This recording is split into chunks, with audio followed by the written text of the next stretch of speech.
see a therapist about this Florida State thing, bro. Cause wait a minute. No, we not. You know what, TP? We not finna do this. You know why we not finna do this? Because there's some dude on this podcast whose squad lost to Bethune-Cookman 10 years in a row. Mm-hmm. And we still have a winning record against Bethune. We could have lost to Bethune 20 years in a row and still would have a winning record against Bethune-Cookman. We still 30 Ask him his feelings 3 years ago when they lost to Bethune. Oh, I don't care if we were playing. No, don't do that. State. No. What was your attitude after y'all lost to BC 3 years ago? Oh, I was definitely not happy. I don't know nobody who root for a team and they lose and you be happy. But you gonna degrade me in my outrage. There has never at any point I said, and I quote, I hope my head coach get hit by a Nerf bus. I'm not finna march the 100 down the street in front of his house, hoping I wake him up and disturb his rest enough that he would want to move and leave Tallahassee. I have never been that angry at any coach staff of my at my alma mater. So what I'm trying to get you to understand is our dislikes of events are different. I will come out and say, I think, fam, you're going to win it all. Every year. Whether they go out and win it all or not. You come out and say, oh, I hope they lose every game. If we don't put up 100 points against Duquesne, then they should be. What? No. I'm very clear. I support the players 100%. Yeah, but I cannot support bad management. I cannot support a bad athletic department. I cannot support a guy whose very resume says, after year 3, I get worse. His resume says this. This ain't something you got to go look up. Check Arizona State. Check Memphis. Year 3, oh, he get worse. Guess what year we in? Again. So even if I have unrealistic expectations of him scoring 58 points, they cannot. And by the way, this new media, I gotta be bombastic. But anything other than a prolific offensive showing, come on, man. We can't be in no shootout with Duquesne. We can't be struggling to score against Duquesne. That is no way to improve as a team. But I got plenty of time to say how I want the coach to get hit by a Nerf bus, all of that, whatever. I mean, like TP, if Texas lose to Oklahoma, how you feel? Wait, what I'm talking about? Y'all have some years now. I'm about to lead a meeting.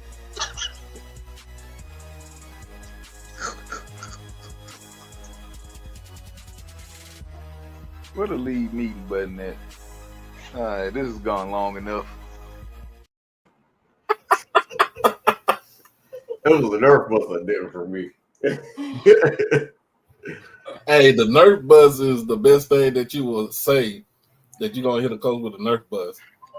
I mean, that was just a fool-ass question, too. Yeah, it takes to lose to Oklahoma. Man. Burning the city down. What you mean? What? But I not going to be no more. But I get all the smoke. Like, I get all the smoke.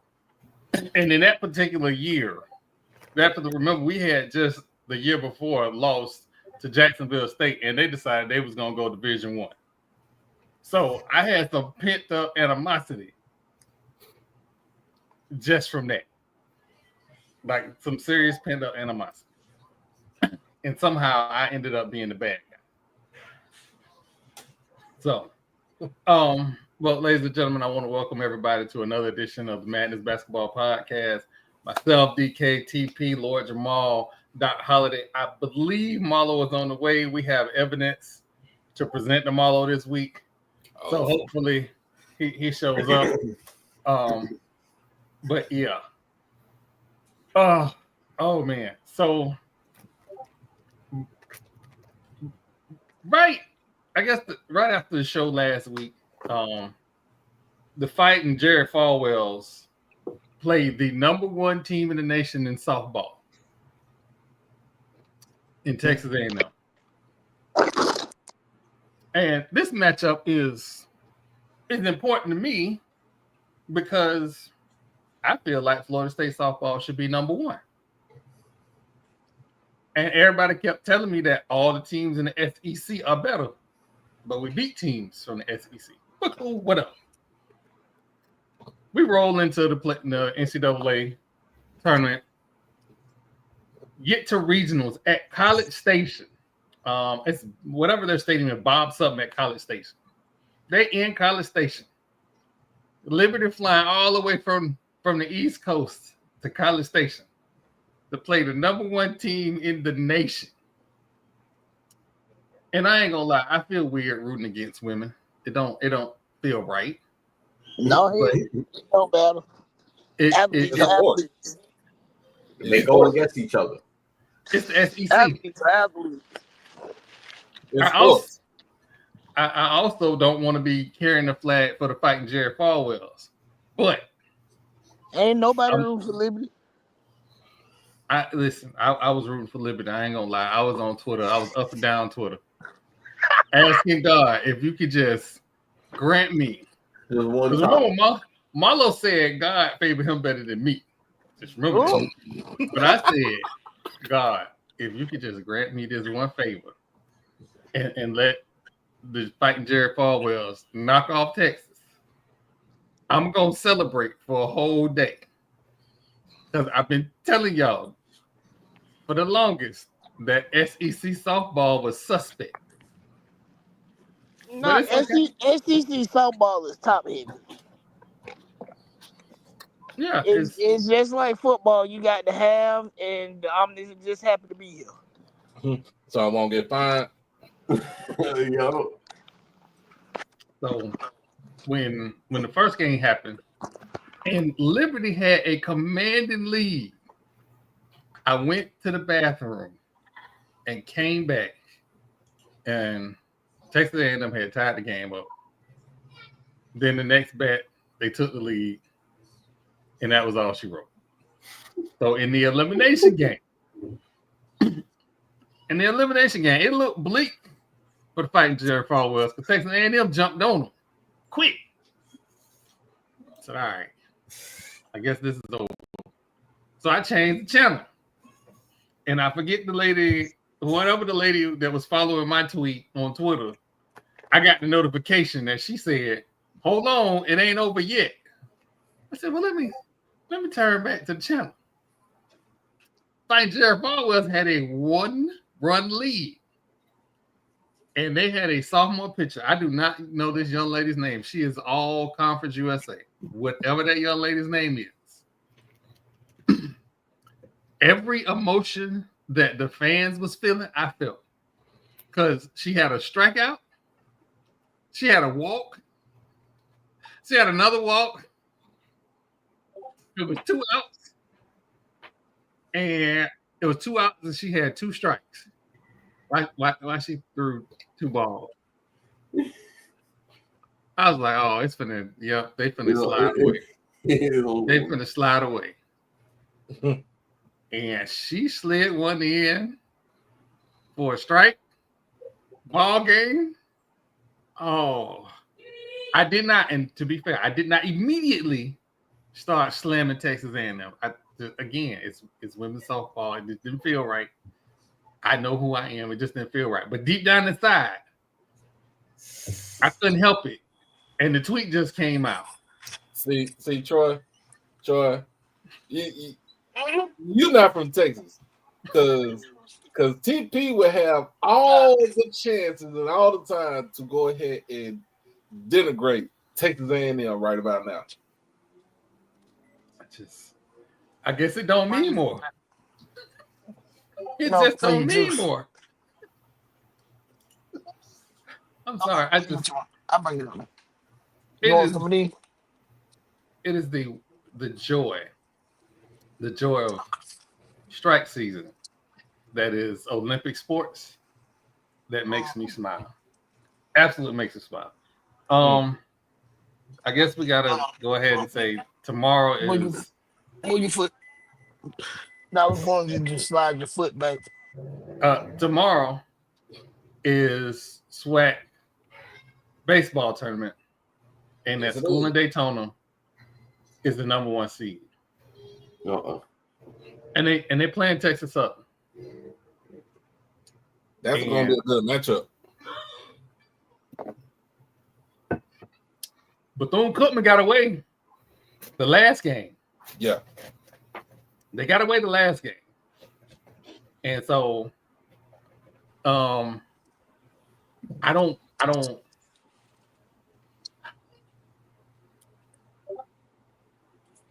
want them and FAMU to make it to the finals.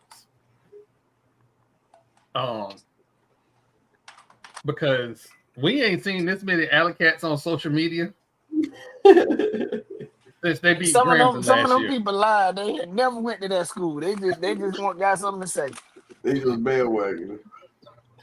They live in the project across the street, so now they just gonna claim them. Not the apartment across the street. They across the street, man. No. You said apartments. I said projects. My bad. Mm-hmm. So we did not get a return email, by the way. It wasn't my fault. It was not my fault. It was my fault. Oh, absolutely. It is. It is absolutely my fault. It's absolutely my little fault. But again, we are very, like, for any ADs that are watching, we are very friendly to our guests. Except Yard Talk. And it wasn't me. It wasn't me. I just want to be clear. It wasn't me. It wasn't me.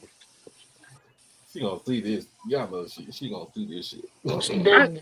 She had that song last week. I reached out to her and I asked her. I have not released that clip yet. I will ask her permission before I release that clip. But I just wanted to be known on this show. TP was right. If we said Marlo did that shit, he did it. He so fired off. I feel like that's fair any level, honestly. Just assume, and he's not here to defend himself, so I'm not going to attack him too much. But the clip is pretty clear. You act like he wouldn't hold up to it. He didn't. I called him. Like, and as soon as I went through the whole clip and I caught the exact moment, I went, oh, this is it right here. This is exactly what TP was talking about. So I chopped up the clip and I sent it to him, just like I sent it to the rest of us. So he said he was not wrong, that he was valid in his response. My man did not double down. That's what he's trying to tell you. He's standing on what he said, and he said what he said. So, I gotta respect that. But again, we got SWAC tournament. I don't understand how you're the number 1 seed and you got to play 9:00 in the morning. Yeah, that's foul. Oh, they should get the 11:00 game, honestly. Like, sleep in, wake up. But that's okay. Let them play at 9:00. I mean, it is what it is. Fam play at 12. What time Jackson play? Y'all play at let me see. I got the schedule. Unless their second game is like later the next day or whatever it is, like they got the night game. Nah, they try to get all the games in before they either put them into the losers bracket. Yeah. No, that's what I'm saying. Like the only whatever reason their why next game is. the women went so late was because of the weather. The weather. Yeah. I guess that didn't help either. So let me see. Just damn. All right, here you go. Fever coming back. Hold on. Hey, Jewel Lord finally woke up.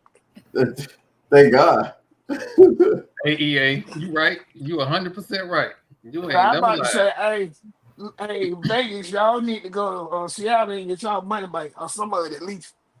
Right. Oh yeah. We play at 3:00 tomorrow. So we're game 3. Game 2 is FAMU versus Baton Rouge Tech. And game 4 is University of Stealing Playbooks versus Stealing playbooks. Shoot that. University of Stealing Playbook. Caitlin Clark might be the best. I'm sorry, Asia. Versus North Louisiana Junior College. Hey, when Caitlin Clark win a championship, I think I'll consider putting her better than somebody. Individual accolades are trash. She gonna get there. She getting this current. You know what? We got plenty of time to get to that. We got plenty of time to get to that. Oh my God, this shit is wild. Oh, and the second thing, can we stop comparing point guards to forwards? We getting there. We getting there. I could agree with that. I could agree with that, Jamal. So, and to my next point, Caitlin Clark ain't better than Chelsea Gray. So there we have it. I give you that. I'm just solely because of the shit that she just did. If she hits that, she's out of pocket. Okay, I'm sorry. You know what? I'm sorry. I'm watching this live because they was down like 18 or something crazy. Who they playing tonight? Dream. You know what? Let's just go ahead and check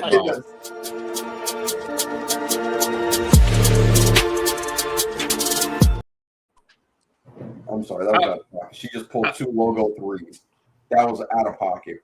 Okay, all right. So, and that makes her better than Angel Wilson. All right. No. Right. She the best thing. But I'm about to say, hold on. Time out. Over logo threes. I've been hearing this shit. I've been hearing this shit all day. Y'all acting like. I've been hearing this shit all day. Hold on. Angel Wilson is the best player in the league. The best player by far. And what I want y'all to realize is y'all getting hyped over logo threes like 5'3" Shannon Bobbitt and 6 foot Nikki Teasley went dropping logo threes in the 2000s. Stop playing. Stop. You said Nikki Teasley. That's the flex right there. And guess who hit a championship winning 3-pointer in their rookie season? It damn sure won Caitlin Clark. Can we just address the elephant in the room? Let's go ahead and deal with it. We need to go ahead and deal with it and then move on. So, all right. So this week there was a push off and then there was a hard foul. Angel Reese pushed off on an Indiana Fever player, grabbed the rebound, and Caitlin Clark pushed her with force towards the stanch. Angel Reese jumped up, did the whole like I want to knock your head off, but I don't really want to fight.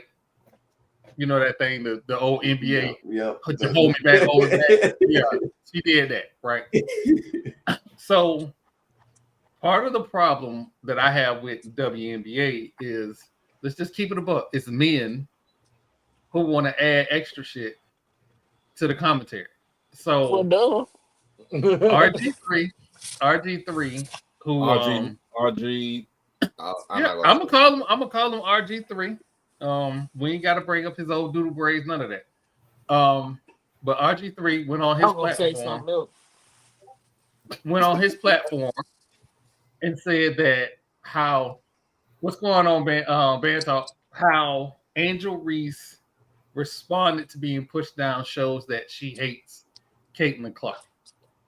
Now, if you pay attention to his running commentary on Angel Reese, he has not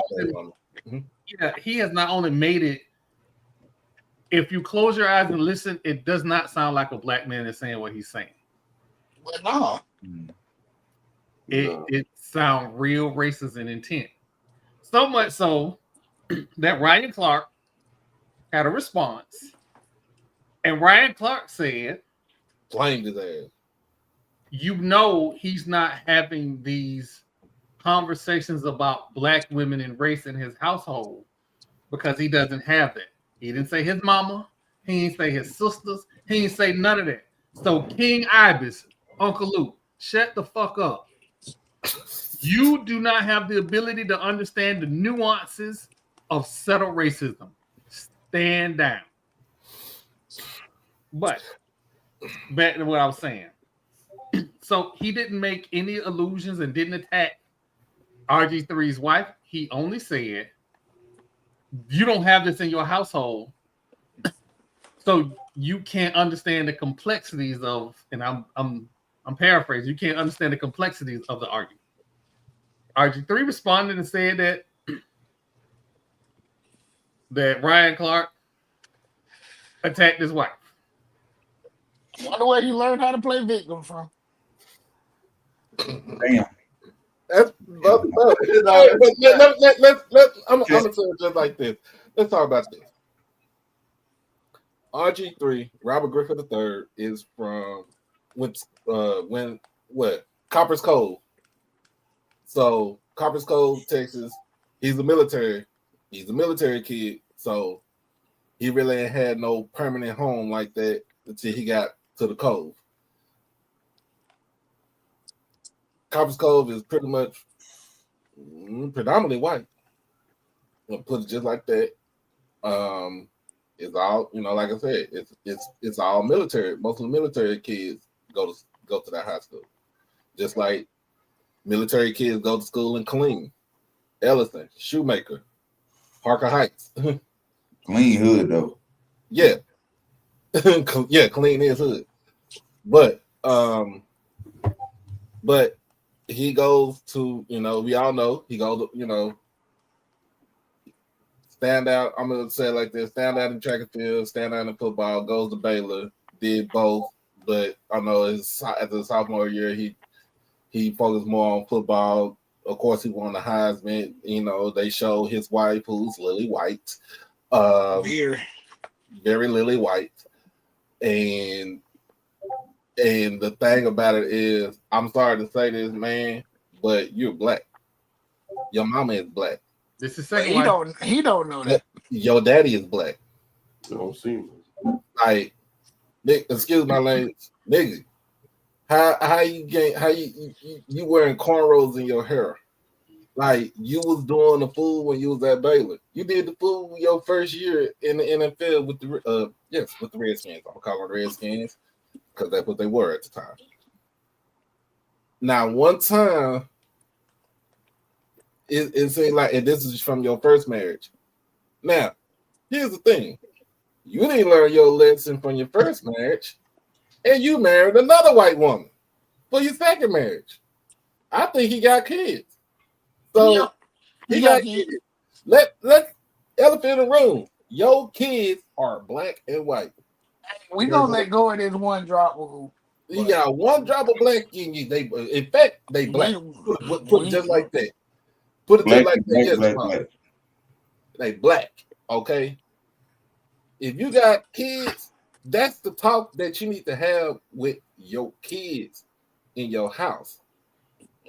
Why? Because as for them, they are basically going to be seen as black to society. They don't care if your wife was white, the little white droplets of blood in them and stuff like that. Your kids are black. You ain't gave them. You haven't had that talk yet. He's not going to. He's not going to, because he feels like his kids, like he does not see color. But in a world where we all see color, you know what I'm saying? But for him to go at Ryan Clark, and then for folks like Le'Veon punk ass, I want to create an OnlyFans bail. Uncle Luke, who y'all have no fight in this. Let's just put it just like this. We need to go ahead and give an apology to Rob Parker for what he said. The shit that he said when he was at ESPN, he called Robert Griffin III a cornball. He said he probably ain't hung around more black people. He ain't never hung around black people. He hung around white people. I mean, you dropped that man off at HBCU homecoming, he'll probably die. Right. You know what? I'm gonna say this.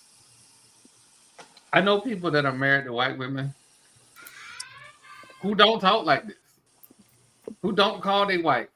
And by the way, he's now deleted those tweets. But it's out there. It's out there now. Forever. You called your wife milk on several occasions. Oh, dog, come on now. You've made jokes in front of your coworkers, fetishizing your wife. What was wait, short? What was that dude on and y'all remember this on Don't Be a Menace? Where the one brother. The one brother, he was like my beautiful milk of magnesia. Beautiful milk of magnesia. Like right, he's like that nigga right there. I'm gonna say it just like that. He's like that dude right there. Yeah, man. And for this thing I did not like. For Le'Veon Bell, who was Ryan Clark's teammate for a little bit of years in Pittsburgh, right? Talking about where you dated a white woman. You were married to a white woman. But Ryan Clark didn't even bring up his, because I think that was his first marriage, right? Now, and his first daughter, his first child was from his ex-wife. He's black. He's married to a black woman now. The rest of them married black women in the end. Look at Randy Moss.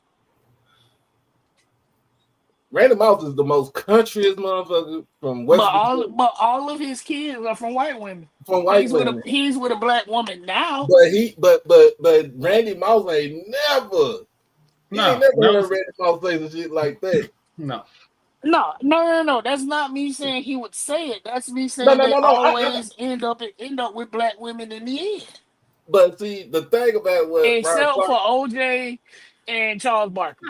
But why does my camera keep freezing? Man, but what? So what Ryan Clark said was that, and he was right about it. Why do, when it comes to black men who date or marry white women, they have to work harder to put them up on a pedestal? But would you do that too if you dated a black woman?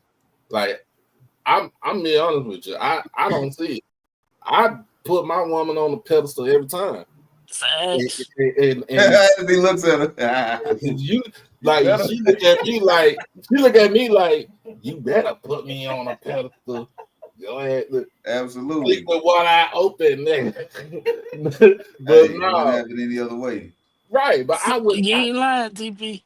I wouldn't want to change that from the world, man. But I'm not about to bend over hand and foot, bro, to raise up a woman that looked at me as just a piece of meat.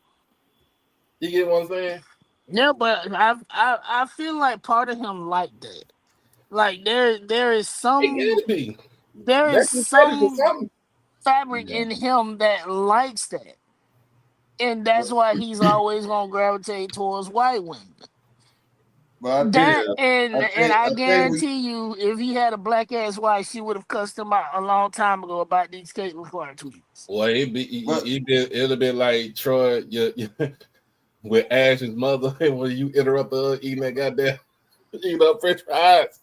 I don't know what the heck. Like, for real, it would have been just like that. But you know what, though? At the end of the day, to me, Ryan Clark has some valid points in what he said. He did not bring up RG3's wife. He didn't do none of that stuff. These folks on here that's nut riding for RG3, Le'Veon Bell, Luther Campbell. Who else is on here said something off the wall?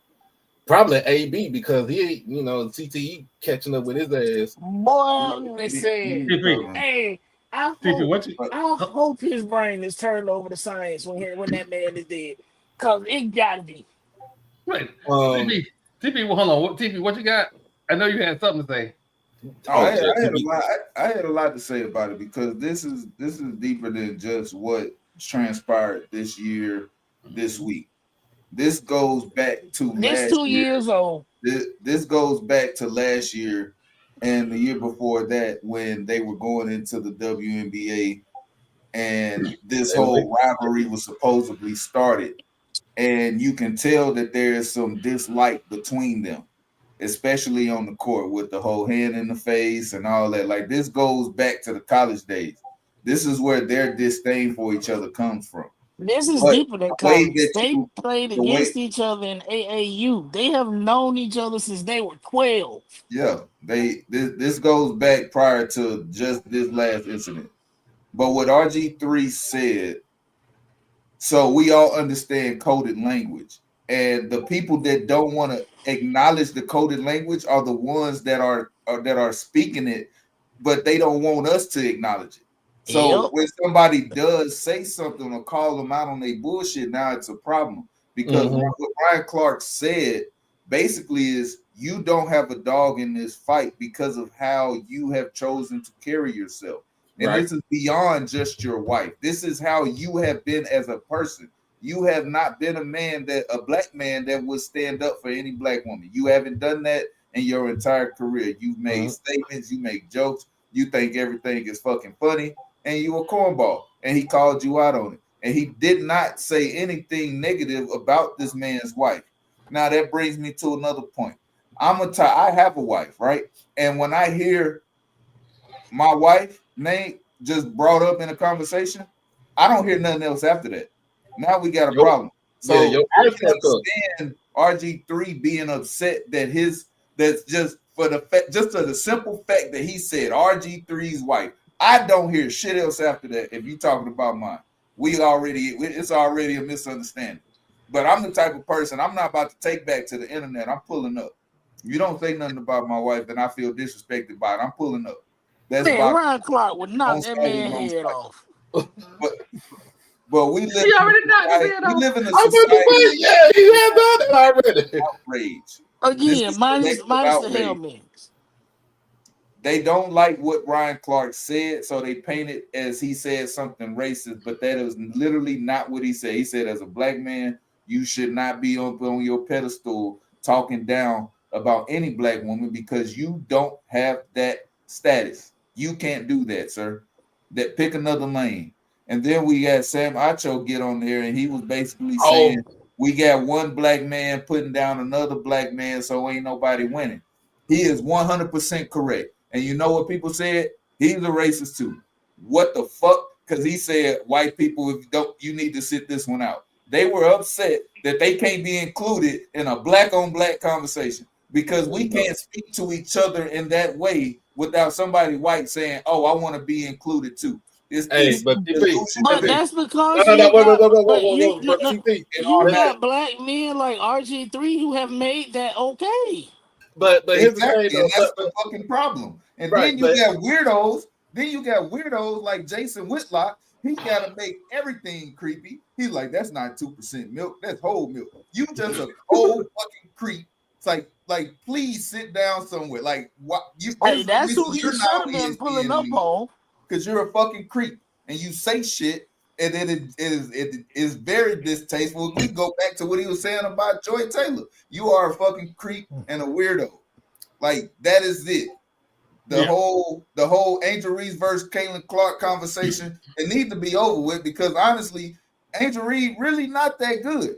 She can ball, she can get some rebounds here and there, but she is not on the level of Caitlin Clark and Asia Wilson, who is the actual face of the WNBA. Pull y'all to stop putting Caitlin and Asia in the same sentence. And I'm not talking about individuals, but I am gonna name a couple. We can go back. How many college championships does Caitlin Clark have? Zero. How many Asia Wilson have? One. How many MVPs does Caitlin Clark have? Zero. Asia Wilson, a couple. How many WNBA championships does Asia Wilson have compared to Caitlin Clark? None. None to two. Back to back. So when we talking about the face of a league, you're gonna give me somebody who ain't won shit? No, that's not how it works. If we want to talk about the most exciting players, we can go back and look in the NBA when we had Tracy McGrady playing. He was probably the most exciting. Was he the best? No. He's still playing with Kobe and LeBron. Kobe and LeBron was the best. Carmelo was exciting as fuck, but was he better than LeBron or Kobe? No. Nope. Excitement does not mean the best or the face. You can be excited. You can put butts in the seats, but you are not the face. You preaching to the choir here, though, brother. Hey, for real. Now, but in a way, but let's get back to Sam to Emmanuel Acho. Emmanuel Acho, of course, yeah, like you said, he was right for what he said. Because this don't involve a lot of white people. This is a black on black conversation right here, black versus black conversation. You want to, interject yourself into this conversation because it's about Caitlin Clark versus Angel Reese. All right. But at the same time, Emmanuel Acho, you might want to sit this one out too, because you done had some issues in the last couple of years,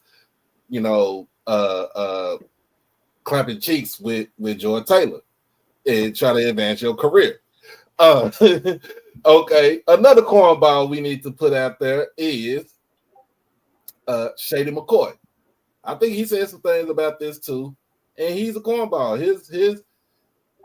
He equates everything to about money and all this other stuff but your takes are irrelevant and non-existent. You know what? Hold on. Let's not give Shady McCoy no air at all on any platform. This some bitch gonna say that he wanted to be an HBCU head coach because of the women on campus. If you don't get your dusty dick ass off a motherfucking HBCU campus and go on somewhere. He from Pittsburgh. He went to Pittsburgh, right? Yeah. Okay, like a predator mentality. I ain't gonna lie. That's plantation bro. mentality. You a whole red flag, bro. Hey, come on. They look. Hey, tell him to come down south to the HBCUs down south. I wish I would catch his behind. I wish. I mean, he would probably still get played because he rich. That's just how it works. Yeah, but I'm speaking on what he said. You sound like a whole red flag. I can't be friends with you. You're a red flag, dude. We can't be homies. And he was saying that to Deshaun Jackson. That was in the Deshaun Jackson interview, talking about, oh man, Howard. No, you can't go to the Mecca. Matter of fact, you can't go to NAM. You know what? You can't even go to Cheney State. They ain't even got a football team. You know what he can go coach at? He can go coach at Coral Gables HOA. He'll fit right in. Let him stay up there in Pittsburgh. Just because you played the sport don't mean you can coach the sport. Can't even talk the sport, but I can't even talk the sport, let alone coach it. Like that's why I call him the I get what you said about Sam Acho saying that he should somewhat sit this out, but I think that when he started talking, it transcended the Caitlin Clark, Angel Reese. Right. He was strictly speaking on two black men going back and forth on the internet for the world to see. Like, this is why white folks is laughing at us. This is basically what he's saying. And this is why he said, y'all need to sit this one out because I'm not talking to y'all. It ain't got nothing to do with y'all. As black men, we have to stop attacking each other. And the whole point that Ryan Clark was trying to make clearly it's not going to sit, or even if he did hear it or understood what he said, he still has to protect that narrative that he was right in the first place. Mm-hmm. Because if you ever admit guilt, then we got to go back and look at those statements and use them as disparagingly as we want to. Yeah, we can question it. Yeah, so You have to already deny, admitted. deny. If he had nothing to hide, if he had no problem with the statements that he made about his wife, about him openly fetishizing his wife, he wouldn't have deleted them tweets. He would have just left it alone. Exactly. Hey, a hit dog holler every time. Every time. Man. Every time. Hey, but at the same time, man, I was like, Le'Veon Bell, bro, you were lusting for white women. Luke Campbell, you lusted for a white woman. Jason Whitlock, he just needs to sit his fat ass down somewhere, get on Weight Watchers. Weirdo. Who else in this thing that needs to sit their funky ass down somewhere? Oh, it's a bunch of them. We about to just cancel Twitter today, man. Just cancel everybody. Hey, you know what? The WNBA season was 1 day old, and I was tired. We're not even a weekend. And the February shit is starting. We're not even a weekend. But they knew. But here's the thing, though. They knew what they were doing when they made the Fever versus the Sky the first game of the season. That's the part that pisses me off. It's the commissioner and the people that built this fucking schedule. Y'all knew what was going to happen. We can't even get a week into the fucking season, and this shit has already started. It is rare that I call for somebody to be fired. But Kathy, the current commissioner of the WNBA, need to fucking go. We want to create a narrative so bad. We want people to watch so bad that we gonna play on people's biggest downfalls or hates or whatever you want to call it. We're gonna use that. Day one. We're not gonna wait 3 weeks. We going day one. And we gonna weaponize it. We have weaponized race in 2025. That is what's happening. When in honesty, the Aces versus the Liberty being the first game of the season and the Liberty's getting their rings was enough excitement. That was enough. Another thing, I feel like this, that Paige Becker's playing her first game and scoring 10 points. That got overshadowed by bullshit. Her second game, she had what, 20, 10, and 10? That shit got overtaken by a take foul. Like, and fuck the take foul. We want to talk about somebody balling out in game one. How about we talk about the fact that Caitlin Clark dropped a triple-double? Can we do that? Can we not talk about the negative shit? Can we talk about what actually happened positive in that game? She started out with a 20, 10, and 10, balling. But listen. That's how you start a season. Everybody got mad at me when I said Caitlin Clark brought that cornfield fan base with her, and the WNBA embraced it, and that's how we got here. But it wasn't hard for them to embrace because they were already, when you talk about face of the league, it's a reason why Kelsey Plum has the WNBA blocked on all of her social media. They can see none of her photos because the face of the league is Asian. The person the WNBA needed to push was Asian. Who were they trying to push? Everybody but Asian. So when Caitlin pops up. But here's the thing, though, Jamal. Here's the thing. That you got people like Cheryl fucking Swoops. The shit.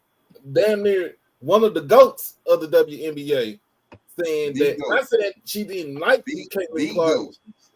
She said, the GOAT, 4 of them, right?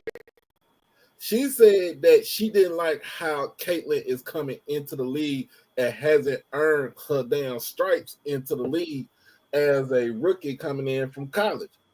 And of course, we all know that Cheryl. But it ain't Caitlin's fault.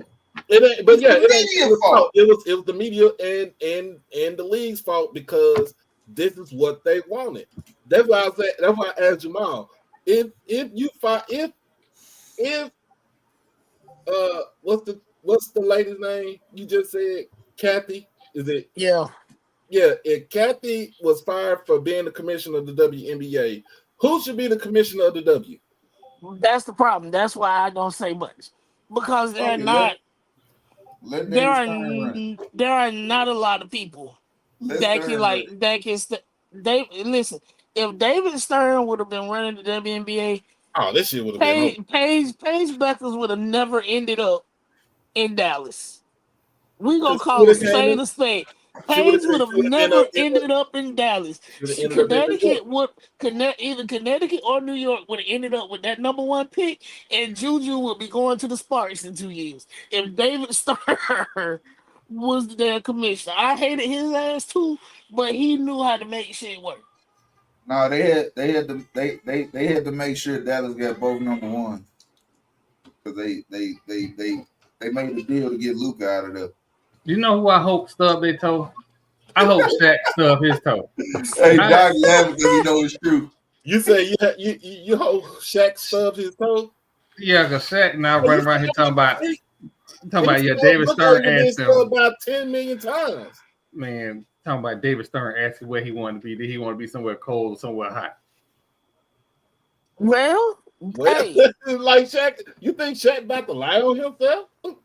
No, and guess what? He picked somewhere hot and he got another ring. Look, Shaq don't do up north, man. He from the south. He from the south. Shaq went to South Beach, dropped 40 pounds, and won another ring. And when he went to LSU, what? Went to LA, Orlando, and look, he went up to Boston. That shit did not last. He went to Boston. It's like, nah, you know, it was time for him to go. He is from the south. He making videos with Zero and shit. Like, come on, man. He's from man. He actually has some bars on that song too. Y'all should check it out. But you said I know what you said because he said he wanted to be an HBCU professor when he finishes up. But y'all don't come on now, man. Y'all know y'all think Shaq's stupid. Shaq is fucking smart. No, he's not dumb at all. He's just not dumb at all. Too. I don't know what said Shaq was dumb. Just because he read at a 3rd grade level don't mean he's dumb. This is true. Why? Like okay. Let me fix that. It sounds like he reads at a 3rd grade level. He actually reads at a college level. It's the perception, you know what I'm saying. But if you I think it's his voice, bro. Look at it different. I think it's his voice, man. It's the voice. Because he talk with a list. Yeah. I have more confidence in an LSU education than I do in Auburn education. And Charles Barkley is on TV every night. Well,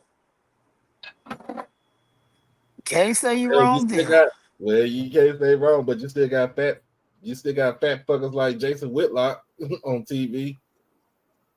We could do a whole show. When can we cancel him? When can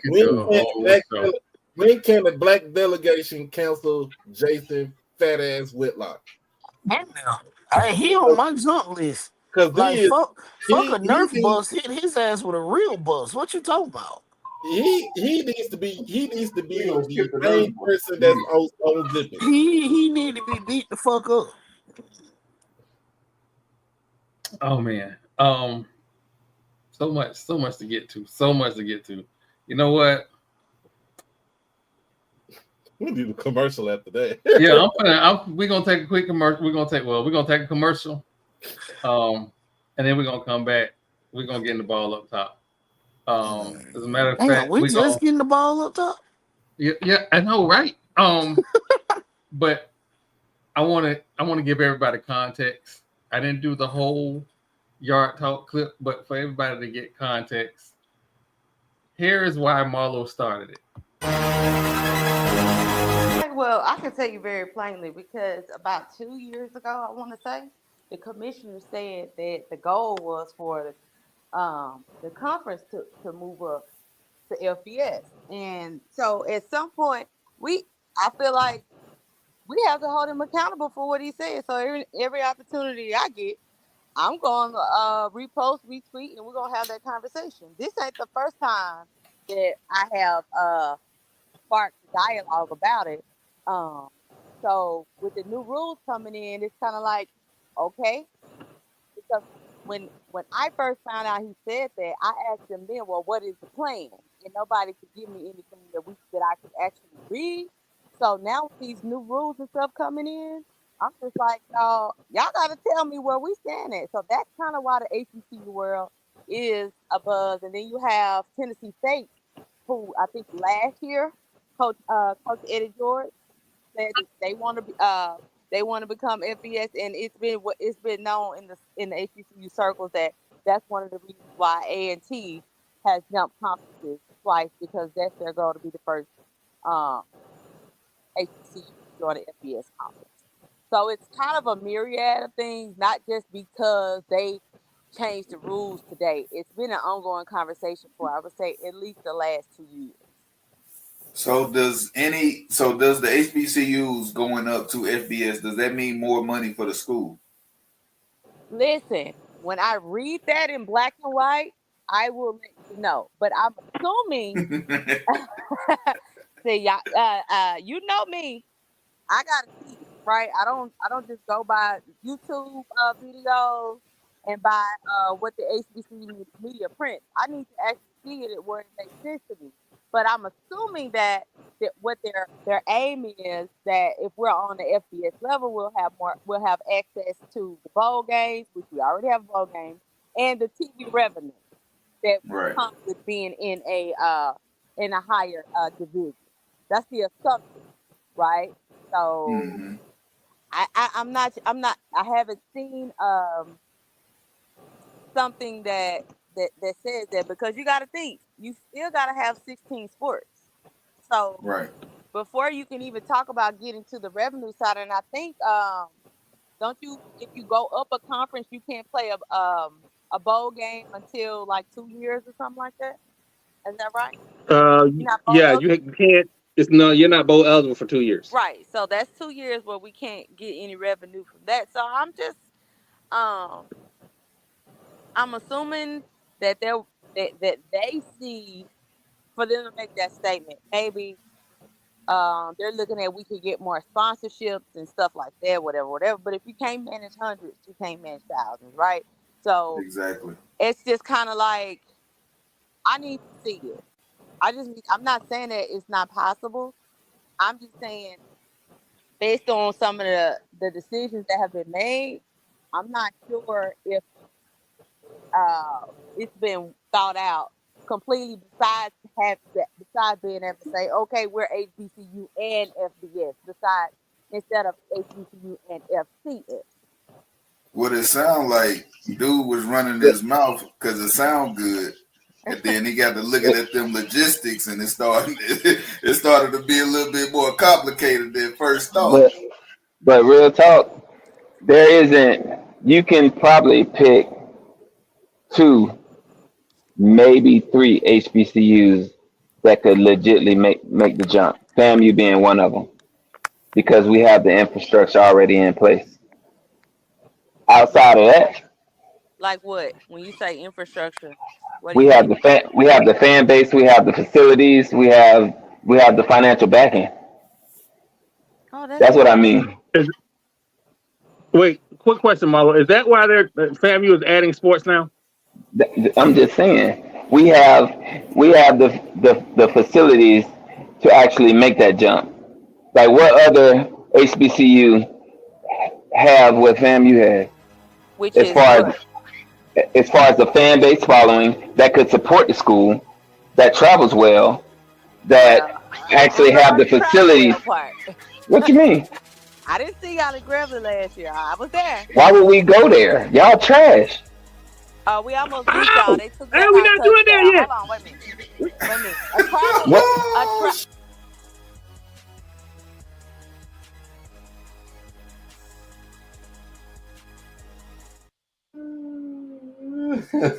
Marlo was egged on. What you talking about? Why we go there?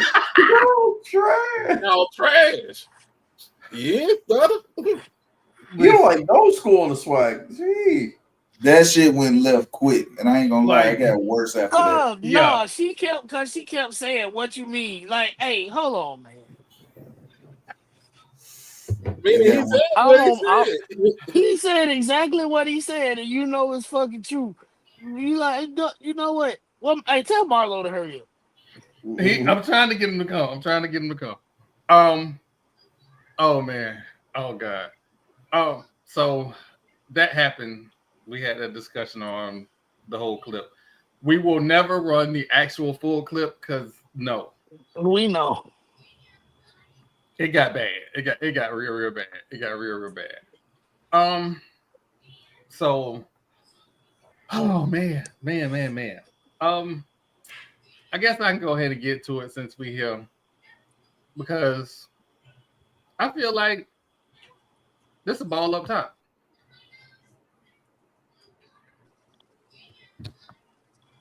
So y'all know my New York Knicks is in the Eastern Conference Finals. And all I keep seeing across John Stark's internet is how the New York Knicks fans are terrible people. Yeah, because you want to throw trash bags at people. That's terrible. Three people does not make a fan base. I think y'all should just blame Fat Joe and be done with it. What Fat Joe do? Looking like somebody's grandma.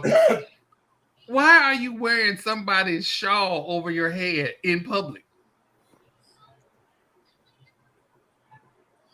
I mean, I want to wait. What did he say about Jalen Brunson? Because Jalen Brunson had like that man wasn't even standing there. I don't know what damn door frame, and he just walked past. I mean, when you 5'6", and I'm trying to be nice. I cannot. I'm trying. I'm doing my best. But anyway, the New York Knicks is in the Eastern Conference Finals. We got home court advantage. I seen everybody comments. I know it's a couple people on the ONG podcast, or one person on the ONG podcast is a Pacers fan. Is a Pacers fan, and you know he's cheering for the Pacers. Man, look, Knicks in 5. Fuck all the other shit. Knicks in 5. Yeah. Let's erase Knicks in 5. Yeah, let's be real. Let's be honest with ourselves. For the first time in a long time, you have two small market teams playing in a conference final. Then you have another small market team playing the number one media market team in all of the No, you ain't saying it right. It's the Mecca. It is the Mecca of basketball. What is? I've seen shit in motherfucking 50 years. It's the Mecca. It's the Mecca. They don't call no other city the Mecca of basketball. They only call a lot of New York. But there's not a lot of championships. The Mecca is still the Mecca. Oh, okay. I just want to know what we're talking about. Talking about basketball. Mm-hmm. But I'm just saying, you got the OKC Thunder and the Minnesota Timberwolves, and they are two of the smaller market teams in the conference, in the Western Conference Finals, and then you got a renewed rivalry back. I think it's a rivalry that was kind of dead for years, and now it's coming back. The Knicks versus the Pacers. All we need now is Reggie Miller to do the chokehold sign. Listen, look, I just want to say shout out to SGA, because unlike some other superstars, he balled out in game 7, dropped 35. Did what he had to do.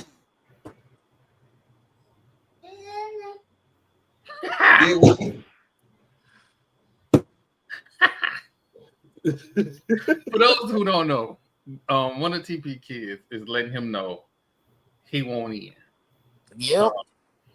And so we've had a few times they've shown up on the show, and it's always hilarious when they show up on the show.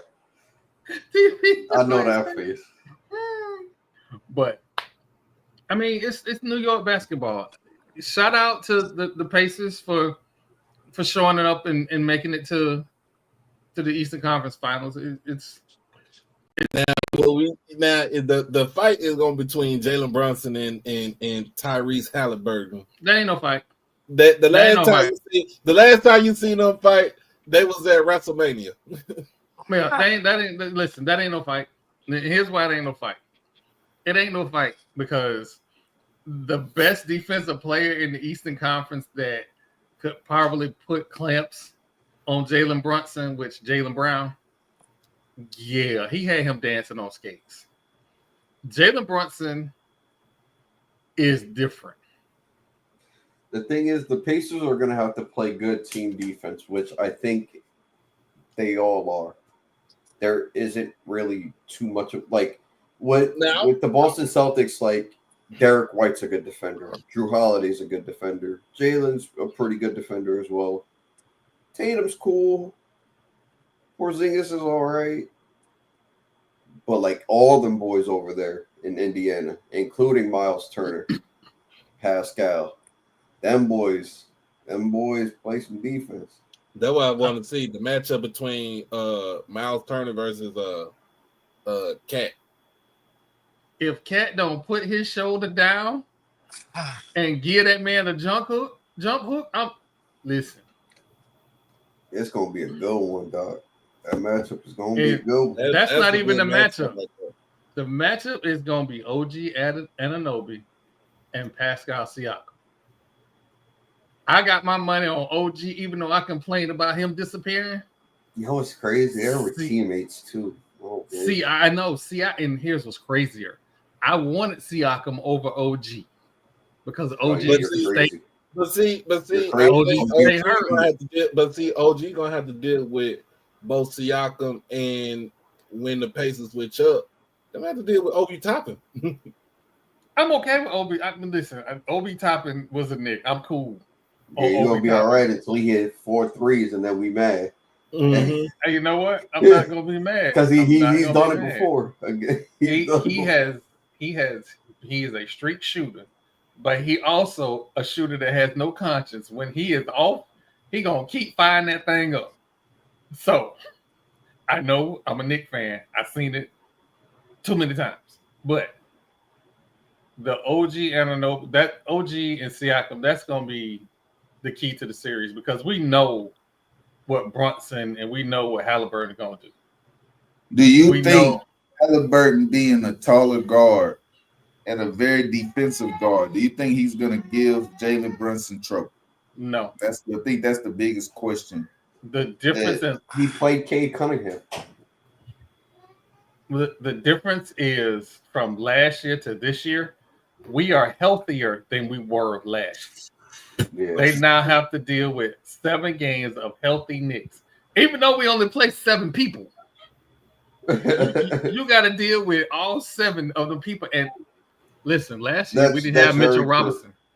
Mitchell Robinson is a walking offensive rebound. Matter of fact, no guards go for no rebounds. Mitchell Robinson and Big Cat. That's all we need. That's the rebounds we need. That's all we need. And Mitchell Robinson, thank you for being healthy, sir. Thank you. Shout out to Tibbs because I almost fired him 4 times during the Eastern Conference final. You almost fired him. You fired him 100 times this whole season. Hey man, listen. Hey, he's still winning. When you lose and it's 4 people on the bench that ain't seen no minutes. And everybody else got 39 and 42. No, man. Probably for good reason. Hey, in game 6, Jalen Brunson only had 35 minutes. I know. That was beautiful. But you know who had a bunch of minutes? Mitchell Robinson. He had a bunch of minutes. He had a big old impact. He had 30 minutes. I know. They rewarded him. And I think Cat got into foul trouble. Yeah, Cat got into foul trouble. Yeah, he had to sit down. And then it turned into a blowout, so it was like no point of Brunson being on the court that much in the fourth. No. The game was out of reach.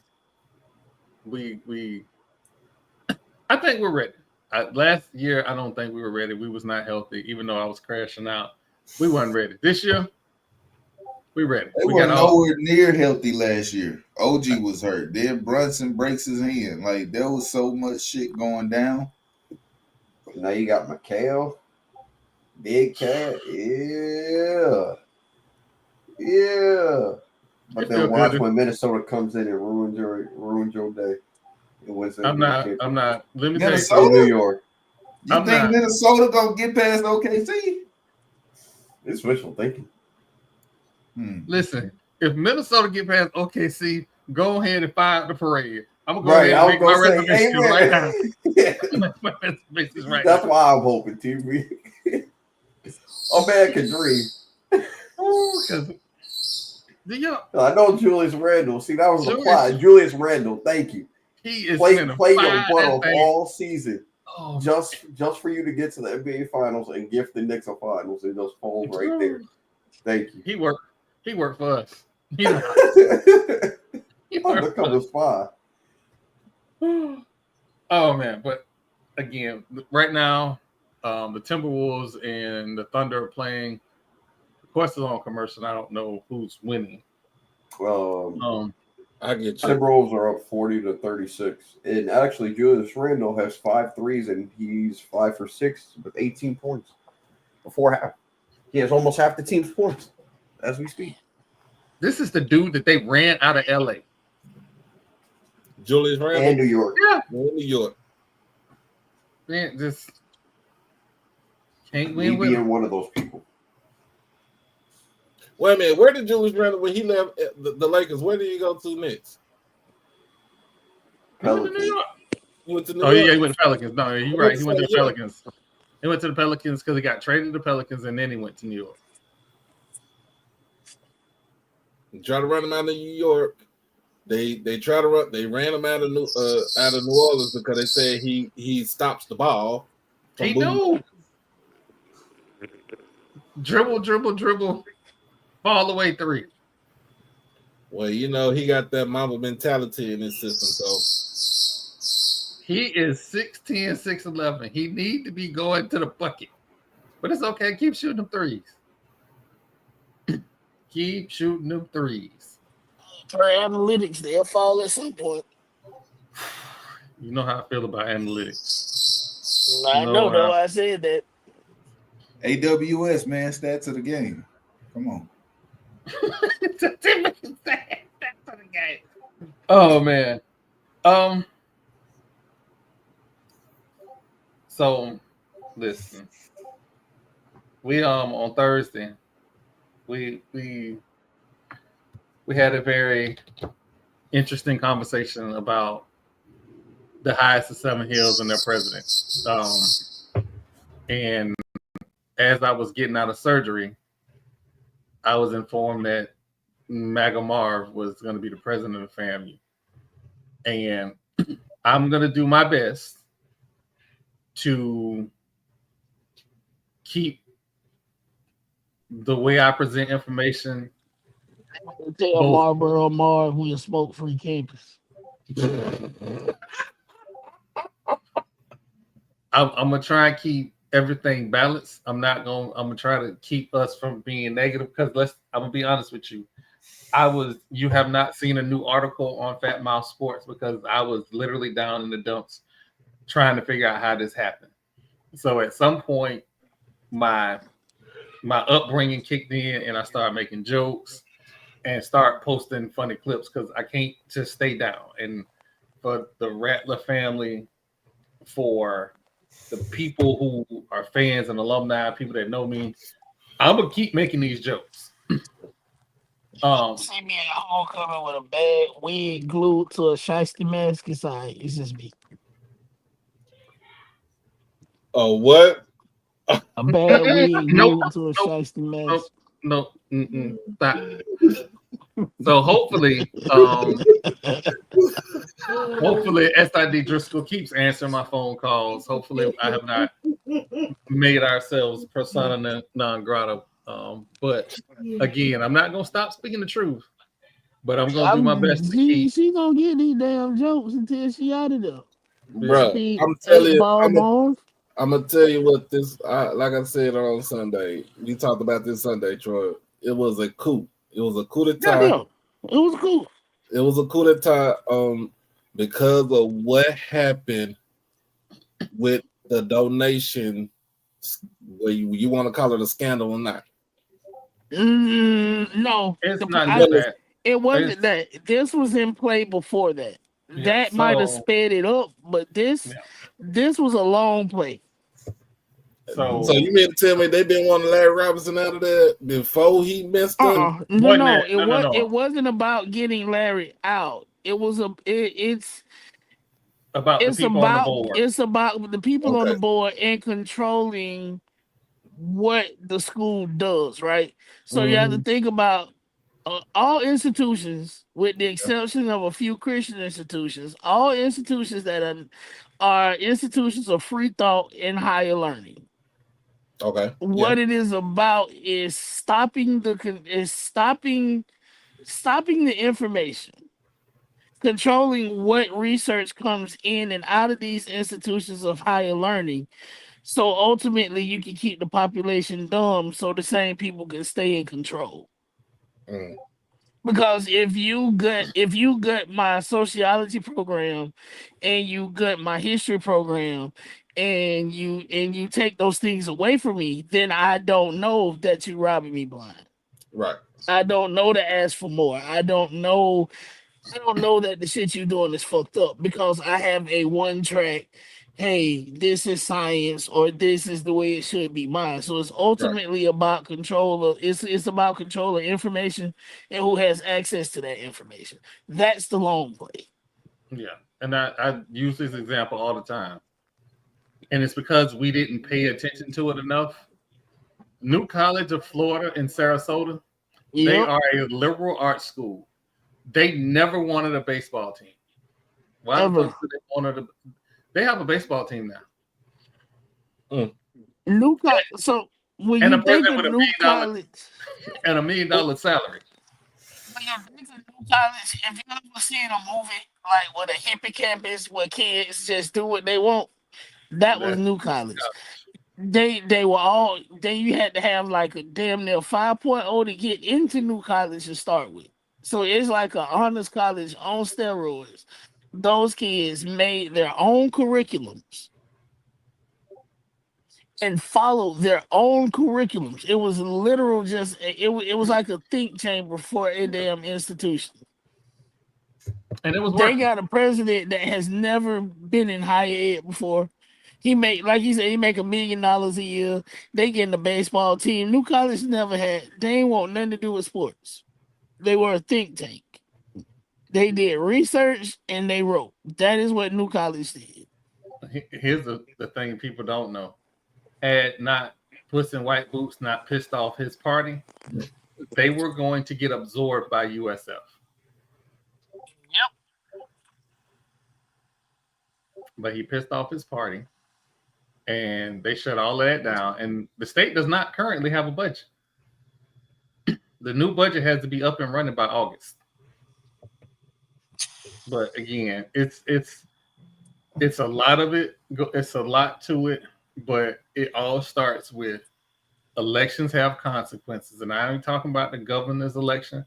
I am talking about your local election. Even your local. So here's the thing. I'm looking on Wikipedia right here, right? It says in 2023, the state government of Florida overhauled its board of trustees in an attempt to transform the Honors College into a conservative institution modeled on Hillsdale College. Afterward, nearly 40% of the faculty resigned. So they only have like 90-some people that's on the faculty with a student faculty ratio of 8-1. Now, mark my word. Listen at what I'm about to tell you. Go ahead. The same thing is about to happen to Bethune-Cookman, but in black. That school is about to become a black conservative think tank. You heard it on the Gathering of Old Men podcast. Do you realize that the very same board, or a majority of the board from FAMU is also on the board at Bethune-Cookman. Them people was trying to run Belvin Perry out of town. Belvin said, "I'll step down, but I ain't stepping off from the board." You told me that. Hey, y'all gotta remember, Belvin Perry fought off Florida State for FAMU by his damn self. He didn't have no backup and no help. It was just him. Yep. And he fought off Florida State by himself. Unlike you got another board member that's a dual board member in John Crossman, who I interviewed. Hey, fuck that white man. Hey, put up the statement. I seen it. I seen it. He ain't back on my show since. He ain't coming back either because he don't want to smoke. All of them said and did what they had to say and do. 9 times out of 10 took their payouts and do. But he made his vote and dipped out. Him and Vasquez, who hadn't even been confirmed by the Board of Governors, same dude. Dip. Band Talk said there's only 3 Board of Governors that are the same. But Crossman is chairing their presidential search. Mm-hmm. Crossman is about to pull a Devron Gibbons if he hasn't done it already. Yep, because that man Devron is on that board too. I'm pretty sure Devron is on that board too. Are you sure? Devron, I think he is. I know it's like 3 of them. Hold on. Let me pull up their board of trustees. I think it's like 3 of them. I know it's Perry and Crossman, and it's one more. It might be Reed. It might not be Gibbons. It might be Reed. And Reed voted for Paul.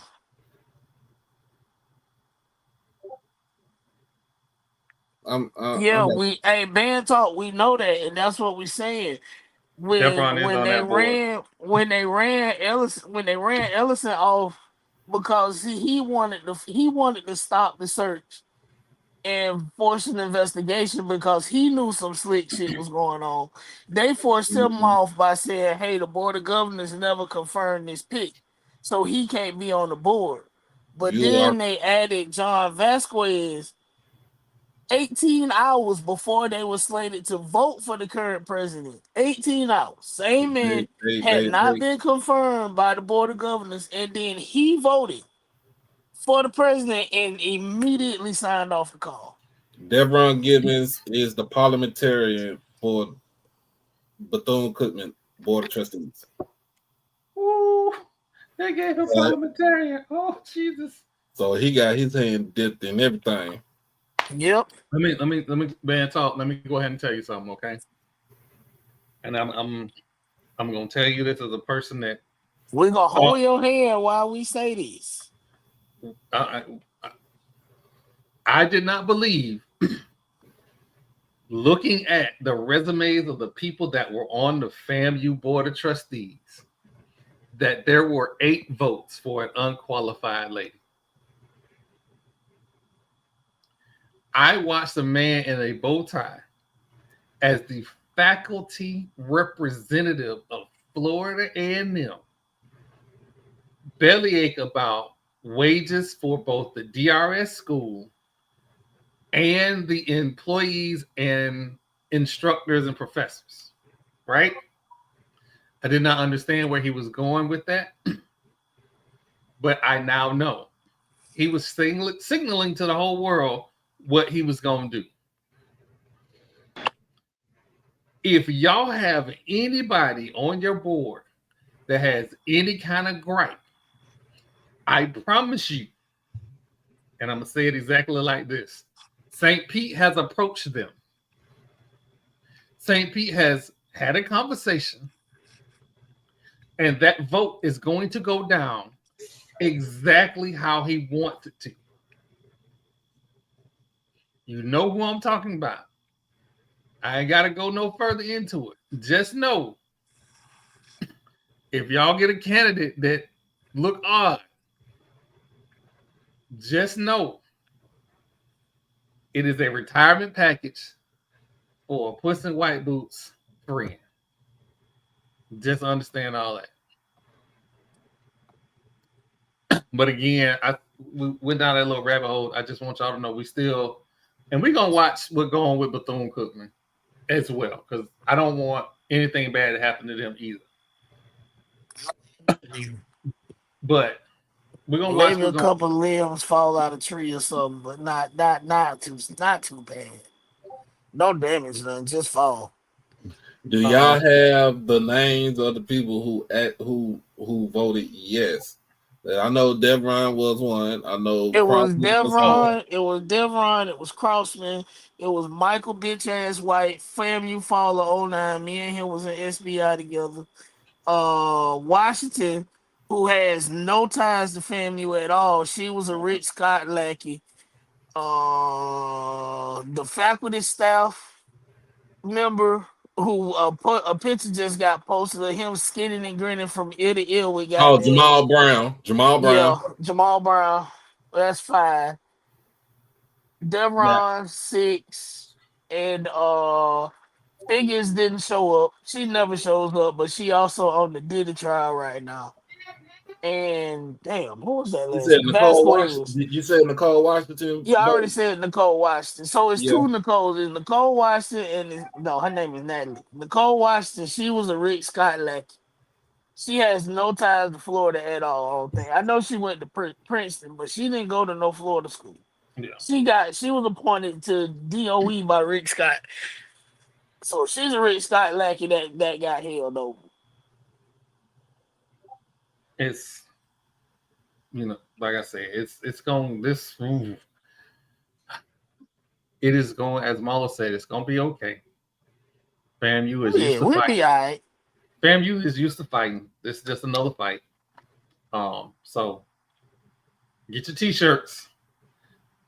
And again, if you see somebody at homecoming with a bad wig glued to a shiesty mask, it is me. You are okay. Long as your wear don't smell like earring backs. Hey, I'm gonna just have to run that motherfucker over to make it as crispy as that what she got on her head. Oh man! All right, so I guess we got to get to the new. Wait, hold on. I'm sorry.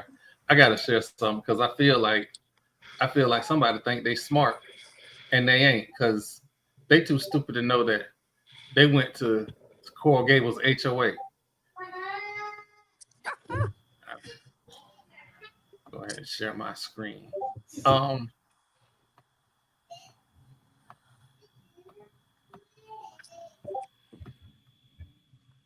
This is why I call them dumbass birds, right? This is why I call them dumbass birds. So there's a guy named Mark who is a UF alum, and he's always making fun of Miami, because their greatest accomplishment last year was beating the University of Florida 47-17. So I said, at this point, it's just bullying. Coral Gables HOA won't approve their stadium. JJ Kane, Miami, said, "Bully who? Ain't no HOA at the Rock, sir. The rental is a beautiful place. I'm a Dolphin and Kane. My weekends are great during football season." First off, you're lying if you're a Dolphin fan. Your weekends are full of heartache. They have been full of heartache since Dan Marino left. So that's the first lie, right? The second lie, it has been 21 years. You have a 21-year chip on your shoulder because the Canes ain't coming back. Papa was a Rolling Stone. He was also an Ibis. It's over. It's never coming back. You don't even have the vocation to understand that your school is located in Coral Gables HOA. You think it's located in North Miami, or Miami Gardens, I should say. Sir, from like the bottom of my heart, yeah, fuck you. Like, I took time out of my day because you decided to post the most absolute dumbest. Oh wait, never mind. I'm talking about the Ibis. You know what? My bad. I wasted our time on the Ibis. My bad. My fault. That's on me. That's on me. That being said, interesting lawsuit filed today.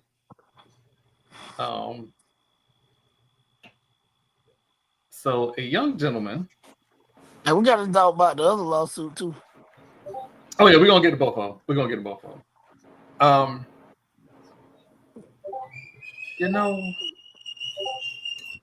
Oh God. So Zakai Ziegler is seeking a 5th year of competition. His current NIL evaluation at the University of Tennessee, Knoxville, is $2.1 to $4 million. So he is suing for an extra year of eligibility.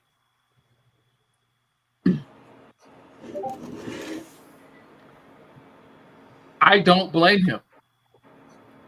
I have nothing bad to say about this lawsuit. If he wins, he gets another $2 million. Mm-hmm. If he loses, he ran out of eligibility anyway. My hometown out here. That's crazy. Very. So I'm okay. I'm okay with him suing. I don't know. Maybe it's just me. If I'm the only person that's okay with that, let me know. But I'm okay. I mean, but under why is he trying to get the 5th year? Because what else he gonna do? Evaluation is $2 million. He's not going to the pros. He's not a 2nd round draft pick. But he is right. But what makes him eligible to get the 5th year? Because there's got to be a reason, right? Because for college eligibility for athlete, you have 5 years to complete 4. It's 4, but in a sense you have 5 years. They say the fifth year is supposed to be the red shirt. It's the red shirt rule. Right. So but I don't think he's red shirted. But yeah, but you say, but back then, remember, we talk about before NIL, we talk about before transfer portal stuff, right? When you red shirt, that means you ain't playing. That means if you get red shirted, let's say you get red shirted 3 games into a season, especially for football, right? For football, you get red shirted three games in, or you play 3 games and then at the 3rd game you get red shirted. So basically, they say that the NCAA is that you really do have 5 years, because they also treat, let's say you could treat that 5th year as I'm going to get I'm going to get a master's, right? That's the reason why you've seen a lot of dudes back in the day where you get a master's, you can play football, but you had to be at a school where I think it's the getting a master's, the classes is not at the same school you was at, but I don't know how that was. But he's talking about the red shirt rule. But he's been playing ever since he's a freshman. He's a senior. If he's not even garnered, like I said, he's not even garnered a 2nd round pick for the NBA. He's saying, since if I would have redshirted and got a 5th year, but I didn't redshirt, so y'all should just give me the 5th year anyway. In a sense, that's what it sounds like. It's what it sounds like, because you're supposed to. It's 4 years. It's 4 years. It's a 5-year eligibility window. Right, but the eligibility is contingent on something happening to you. You get red shirted, you gray shirt, you medical, what was medical red shirt, you medically red shirt, you get hurt. It's contingent on something happening to you, so it's not really 5 years. It's still 4. Right. Because if you go out there on game 1 and get your ACL snapped, you ain't playing no more games. So it's giving you the 4th year. Mm-hmm. You just been there 5 years, but it's giving you 4 years of actual competition. So there is a antitrust clause. There's an antitrust clause, and There's an antitrust clause. The Sherman Act. There it is, the Sherman Act. So they're invoking the Sherman Act, saying that you can't restrict a player's income, which is how they're going to try and go at the extra year eligibility. But they're not restricting his income. You have outran your eligibility, sir. But they're right. That's what I'm saying. Yeah, like I don't think he's played. I remember he played with this kid that got drafted from Memphis when they were both freshmen. This sounds like the male Sedona Pierce. You've been in college since 2012. Graduate, please. He had his room. Go home. Go home, Roger. Again, I'm not mad at him. I am. If you don't get it, but if you don't get it, I'm actually mad about this. If he don't get it, you run out, get you a fucking job. Just like I said about TJ Finley. Yeah. Just like I said with TJ Finley. Get a job. Go coach. Go do something. Go start an AAU team. Go do something. Or let's just say it like this. I ain't see you this. How about I'm about to send you this right here, Troy.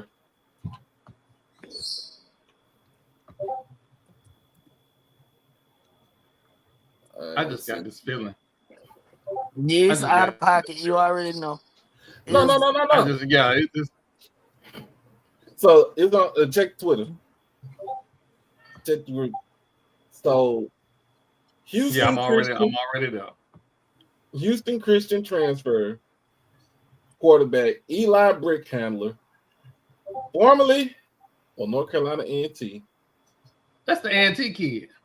Yeah, has committed to Ohio State. It said he tossed for 557 yards and 4 touchdowns last season. And he is going to Ohio State to be a overpriced Gatorade bottle handler. At Ohio State. At Ohio State. Sir, you're not getting on the field. We're about to be a practice player. Man, it's about to be a walking crash test dummy. Yep. I'm sorry. I'm not believing that he's getting NIL money. He getting something, but remember, is that schools can participate now, so he getting something. Even if he just and be like, "Hey, I play for Ohio State," he getting something. They said he might. This will come. I don't know. I don't know if this is true. Coming from Dave, he said it might be if it's like $50,000, and I retweeted back to him in what Dave and Buster tokens. I mean, I can see him getting 35. I can see him getting 35. To be the water boy. To be the water boy at Ohio State. 3,500, yeah. 3,500. Yeah. Ain't no 35,000. 3,500. Here's why I'm saying what is he? Sophomore? Quarterback. No, this man. No, like year in college. He been in college for 5 years, man. He another one. It's time for him to go home.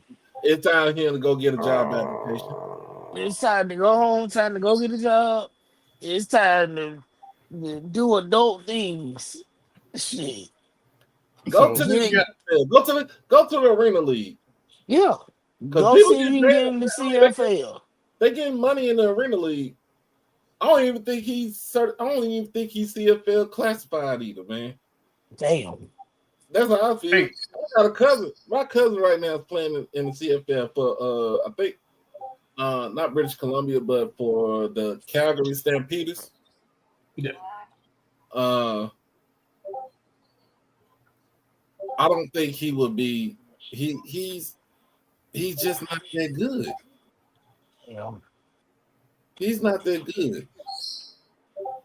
It's different. Like it's different from TJ Finley. TJ Finley is good, but dude just don't know when to sit his ass down somewhere and just be at one spot.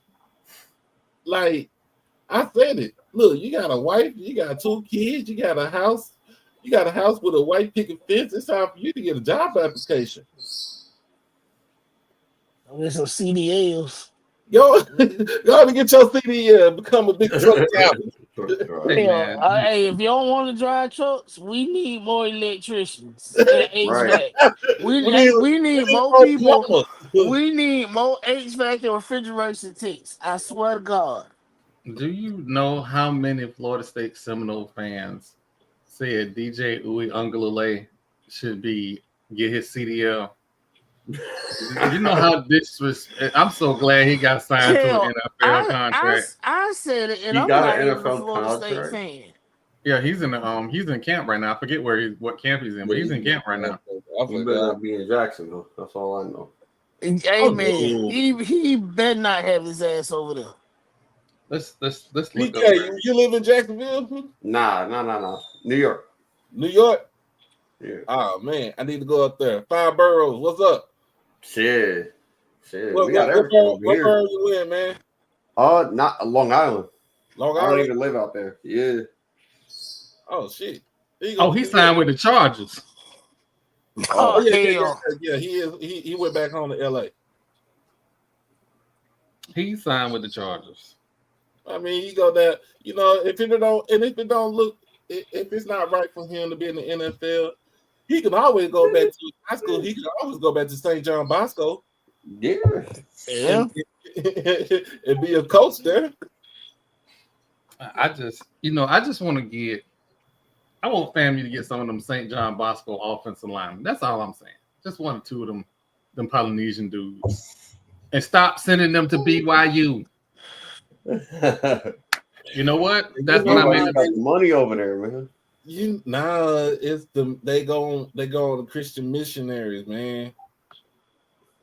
Like, but I don't take some. I'm about you know to what? go on I'm finna go on a tangent. We about to do the disrespect segment real quick because I got smoke for Danny Ainge. The disrespect segment. Uh-oh. So there was a post of a 2025 signee to the University. BYU, and it went. The young man had his first LDS church visit, and a lot of people was upset. They talked about that man talking about, well, I guess that's what NIL buys and yada, yada, yada. Y'all mad at everybody but Danny Ainge. Well, Troy, why do you say that? Danny Ainge provided a method that this young man could get NIL in high school. And then, as a BYU alum, provided a method of NIL for him to play at BYU. Correct me if I'm wrong. Where is Danny Ainge a GM at? In Utah. Where BYU is. Ain't Utah still like gutting their roster? Mm-hmm. Yep. That's the reason. If you really think about it, that is the reason why he tried to take the first. They didn't get trying to build a pipeline. Yeah, they didn't get the number 1 pick, right? He probably happy because he's like, all right, we about to do this again. We about to run it back. Mm-hmm. Cut the run back this tank season. You're gonna tank for another season to try to get the number 1 pick. Not just the number 1 pick though. His guy. Get your guy, AJ DeBanter. I mean, he gonna trade for him. You shopping around though. Shopping around to see what you can get for it. Ain't nobody listen. Danny Ainge is another dude. Nobody was accepting his phone calls anymore either. He done fleeced too many people. Some people gonna want that Lori marketing dude. They don't want that contract though, because that contract is like close to 40 million. It's like a little bit over $40 million every year. But a team that's like desperate enough on your team. Hold on. I don't think it can't be that much. No, I'm just saying that Laurie Markkanen's contract is up there. He was supposed to got that when he was in. He was supposed to got that if he would have stayed in Chicago. Right. Man, 16 mil a year. It's 16 mil a year. Wait, no, you're right. What the? No, that's insane. Yes, this contract is over $40 million a year. Whoa, I think he got a max. He got a max deal. Yeah, because he was an all-star. You're right. I guess that just kicked in. It just started. So you partner him. Oh, he's stuck there. You partner him with AJ DeBanson for next season, next year. That's the new Stockton to Malone right there. $46 million for that production. Oh, that's crazy. And all you missing is the Jeff Hornacek, Jeff Hornacek clone. I'm for everybody to get their money. I am. Like when it's your turn and your contract come up, I am okay with everybody getting their money. But that man getting paid to go nowhere. They are he getting cardio every season. He is unlike some other dude in LA in the best shape of his life at the end of the season. You know, he's never made the playoffs in his 9-year career. Who is that? Lauri Markkanen. Oh, well, he was in Chicago for like 6 of them years, right? Damn. Yep. Just where was he at? Where else was he at? Cleveland. Oh yeah, he was in Cleveland too. That 1 year. Okay, that's what. This. I'm trying to make sure we ain't miss nothing. Outside the fact that if OKC don't win this game, man, not get rid of the GM. You don't get rid of Sam Presti. If they don't win, they not about to win. This don't look good. They don't like winning game ones, apparently. If Carolina let Sunrise beat them in this Eastern Conference Finals of the NHL playoffs, well, they finna lose. It's 3-1 in the third. They finna lose. Yep. They finna lose. This Panthers put belt to ass. They going for the repeat. How you feel about it, Troy? Just like the Lightning, right? If I take out all the air on their float tires and they still have the parade. Well, my Stars are in the Western Conference Finals against Edmonton Oilers. And it's kind of crazy that Wayne Gretzky is giving us our praise. The greatest hockey player, who by far is one of the greatest Oilers in hockey in NHL history, is giving the Ops their praises.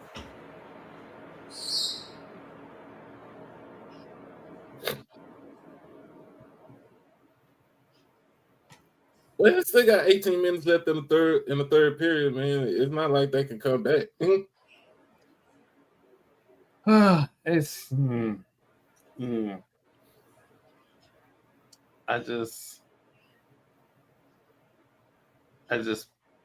I don't want Sunrise to win. I don't care if you call me a hater. I know Florida is a hockey state, but it's a hockey state because of the Tampa Bay Lightning, not because them jokers in Sunrise.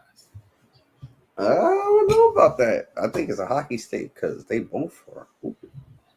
Just not the Lightning this year. They got one. They got one. You're about to get one.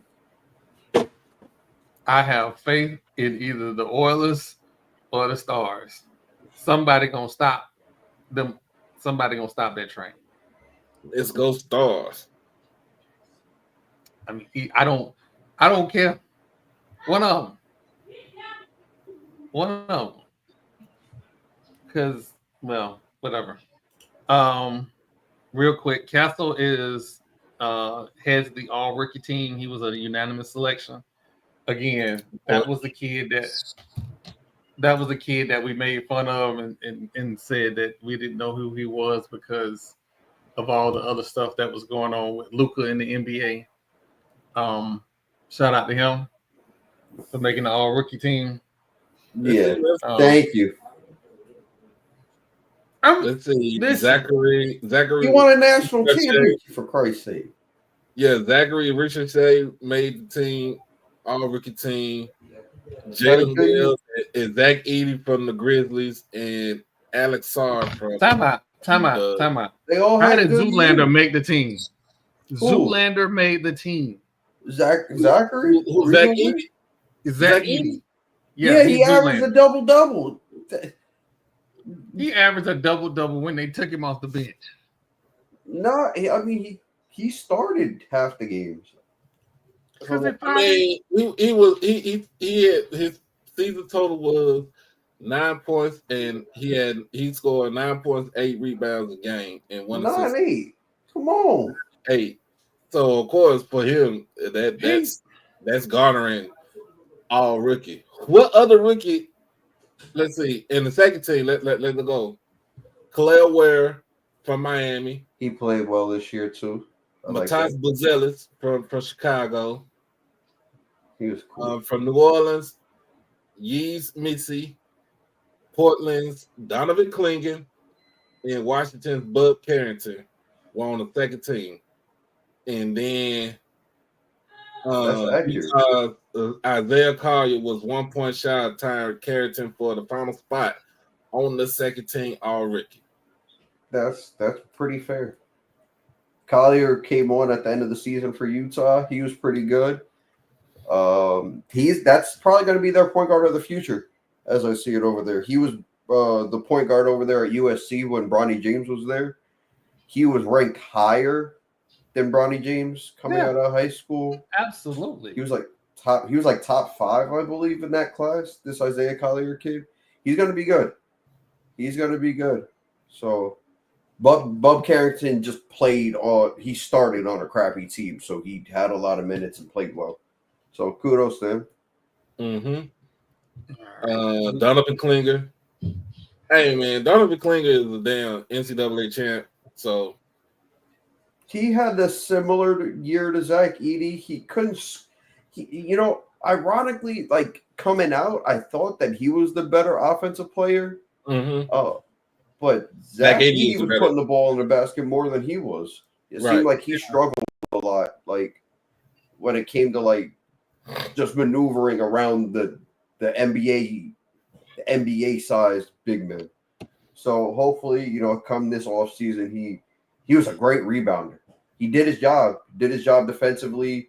I seen him go out and be able to guard guards too at times. So like he's not a complete liability out there, when it comes to defense. So it was nice that, like, I don't know if Ayton was hurt or if they just shut Ayton down or whatever, but it was nice that they were able to give him some sort of minutes and start him here and there.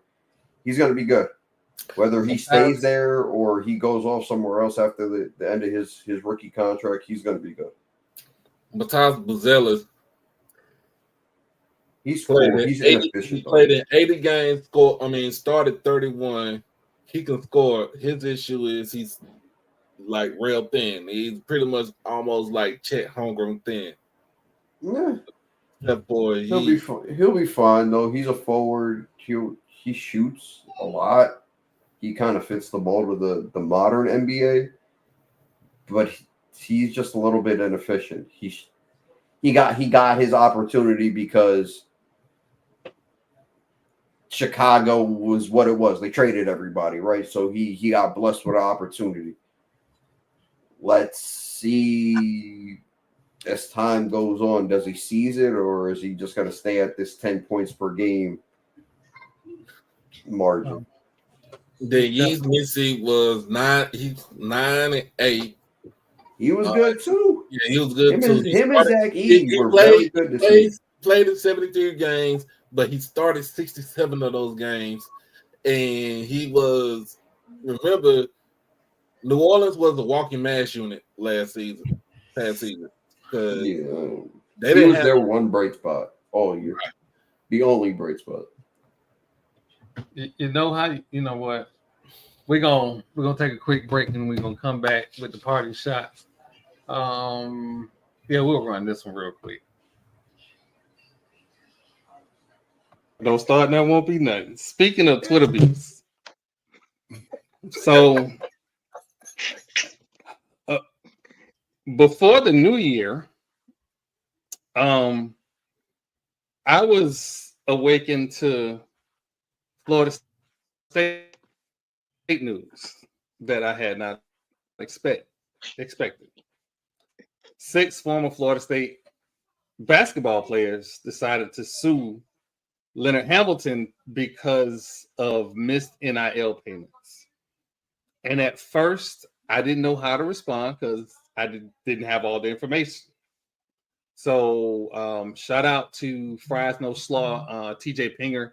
His podcast has had attorney Rohan on and explained all of the facts of the case. I don't care about who wins the case, who's right or wrong. What I care about is that there are coaches, the head coach, one of them, sending text messages about payments to players from the NIL collective. Wait for it. Fucking Rising Spear. For those who don't know, Rising Spear has been suspended from doing business with Florida State for the last year. I might have broke up, so let me say that again. Rising Spear has been suspended from doing business with Florida State for the last year. Apparently, Rising Spear was supposed to pay each of these players $250,000. Again, I want to start off by saying, fuck Rising Spear, their CEO, and everything he stands for. I hope he stub his toe every morning at 3 a.m. when he wake up. That's how I feel. Why did Jen just look at you like, I know he didn't just say this, bro? I don't know if Jen gonna come back on the show. Fucking Rising Spear. Because $1.5 million is what was owed. We live in a treble damages state. So 250 times 3, that's a lot of money. 750 2, that's 6 players. They owe 6 players money. They didn't get their money. Somebody got to pay. Or you're going to start to see transfers where you didn't expect them. And that's what happened. You're going to see a Rashad McCants type deal. You know what? No. I want to see that fight right there. I want to see Rashad McCants go against Raymond Felton. That shit would be funny as hell, though. I'm gonna try and get through this real quick, like 30 seconds. Is Rashad McCants upset his NBA career was trash? Yeah, I don't think he's upset. I just think, to me, because I watch Gil's Arena all the time, and some of the takes that he be having, they be off the wall. But in some of his takes, he makes certain, he makes sense about certain things. Not when it comes to North Carolina, though. Right, for North Carolina, he got heavy smoke for them, and I just think that that's his personality. Like, you know what I'm saying? Like, I'm gonna do my own thing. Y'all can go and have and do all this together and stuff like that, I'm gonna be over here chilling or working out or shooting in the gym and shit like that. I just think that that's his personality. But I think he also feels like that you know that's the plantation mentality right there. For those black players to say, well, Roy Williams was like a father figure to me, and to me, Roy Williams' job is to coach a team, get to a championship, get paid, and make sure either you stay at school or you go to the league. I was about to give you your pawn chart, TP. Okay, my bad. I wasn't gonna knock off though. I wasn't gonna cut them off. Oh shit, here we go. Hey, look, man. We talked about it earlier. It's time that we appreciate the WNBA for the actual basketball aspect. All this drama back and forth, all the race baiting, they got to stop. You know, was Ryan Clark wrong in what he said? No, he didn't say nothing wrong. But you got to understand that when you respond to something, there's going to be a response and then another response. We on a slippery slope, and then it's going to be a never-ending battle. At the end of the day, we just want to enjoy the game. You know what I'm saying? Can we get along as a people? Because you got one guy he has this platform, but yet he doesn't use it for the benefit of the people that look like him. You get that? Leave him where he at. Cornball, whatever you want to call him. And then you got the other guy, he's gonna speak up for it, and he's gonna add to the narrative, but does it really help the narrative? That's the question. So that's just how I feel about it. NBA conference finals have started. My prediction: give me OKC versus New York. I think the Knicks got too much firepower. I like Josh Hart. I like OG. I like Bridges.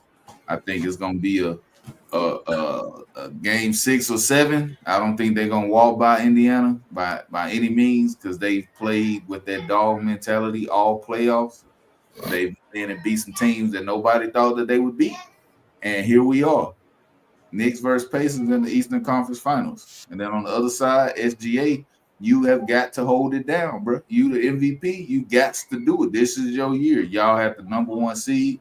Y'all going against not any of the teams in the top 4 seeds. So you have to get past Minnesota. I know they're struggling at home right now, but don't let this be the way that your season ends. You can't keep getting the 1 seed and not making it to the final because this will be 2 years in a row. So SGA, if you got to drop 40 a night, you better channel your inner Michael Jordan and go the fuck off every chance you get on that court. Because at the end of the day, that's who they're going to blame. They're going to blame you if they don't win. So I'm looking forward to it. It's been a good playoff so far. We're going to have a different champion for the 7th straight season, which is unprecedented.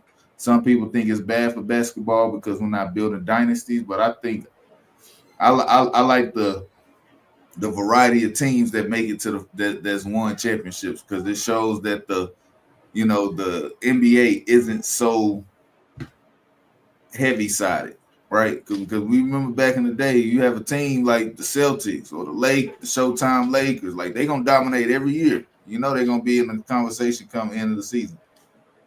I like seeing a different team win. I like seeing that because we're not looking at teams just dominating.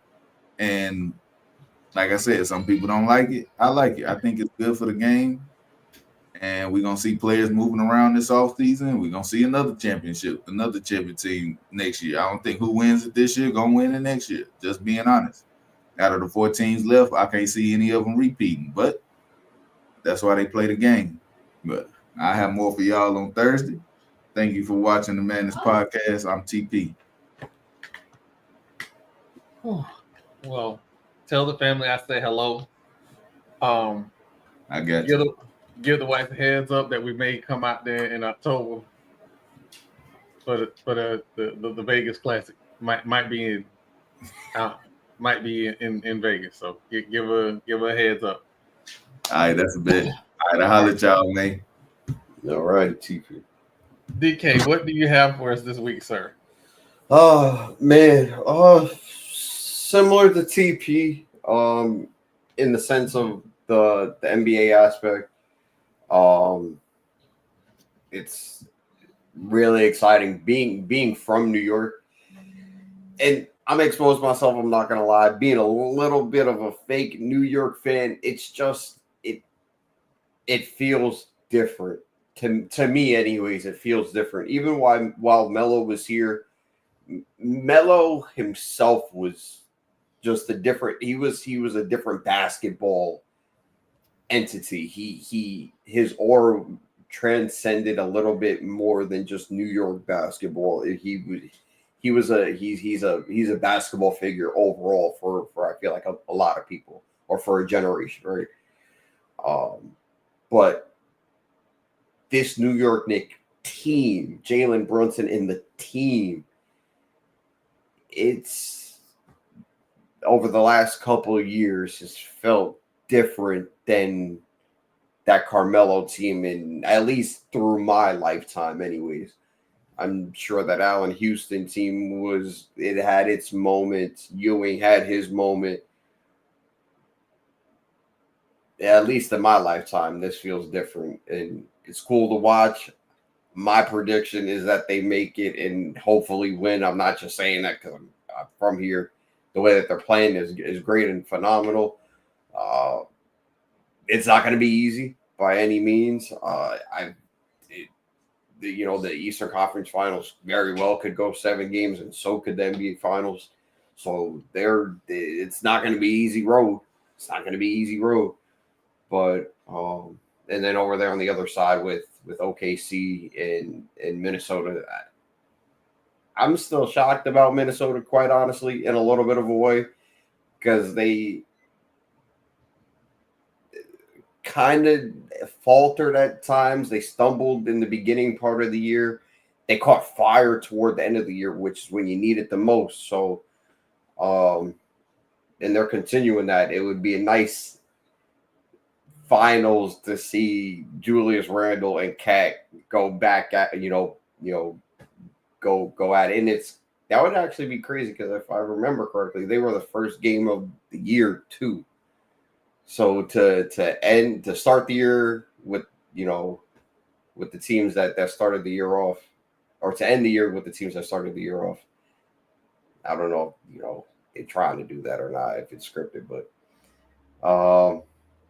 yeah, it'll be fun to see. And then over there with the WNBA, I just like that it's another sport starting its season. I'm all for all of the sports, but I'm past the whole Angel Reese and Caitlin Clark thing. It was a hard foul. Get over it. Let them play ball. Let's talk about the ball aspect. Let's talk about who was playing that day, the teams that played tonight. And I believe there was one game yesterday. Let's just talk about the games that are being played, the stats, the players that are playing in them, the player movement, the new teams and the new players on these teams and how they're gelling and all that. Let's talk about that. Hard foul. Get over it. Y'all live, but that's gonna be my time for this week. Hopefully, we'll see come next week who probably will end up in the NBA Finals. Ooh. Hey, Miss Lady. All right, Doc, what you got for us this week? You already know we got SWAC baseball tournament starting tomorrow.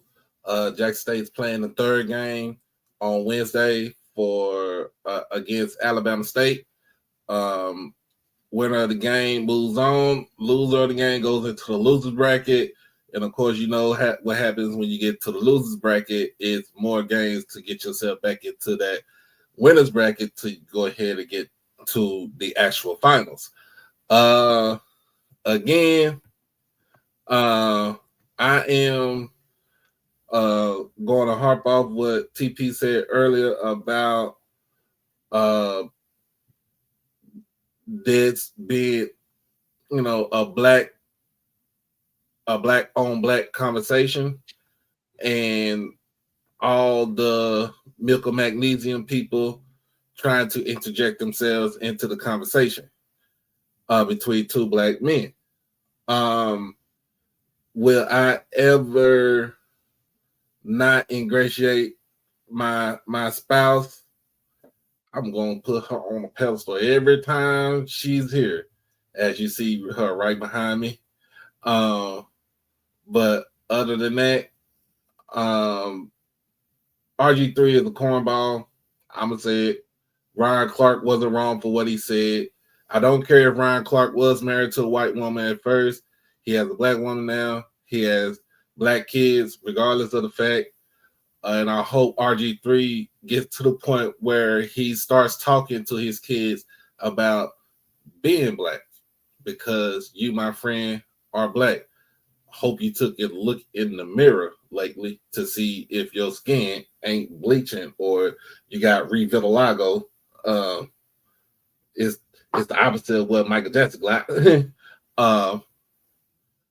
But for those that don't know, that's a Boondocks reference. But at the same time, I'm just gonna be able to put my spouse, my wife, on that pedestal because she deserves it. And yes, RG3 is searching for relevance. He hasn't been relevant since his playing career.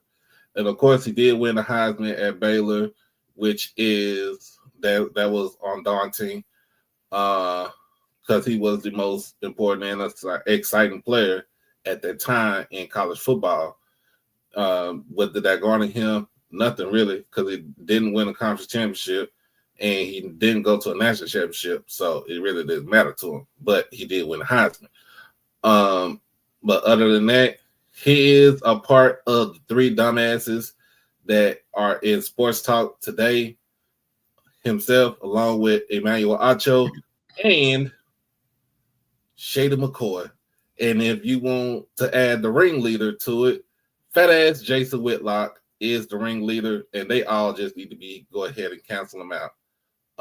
But other than that, that's pretty much what I got to say. It is an exciting time here in Dallas. Of course, Cooper Flag is coming to Dallas.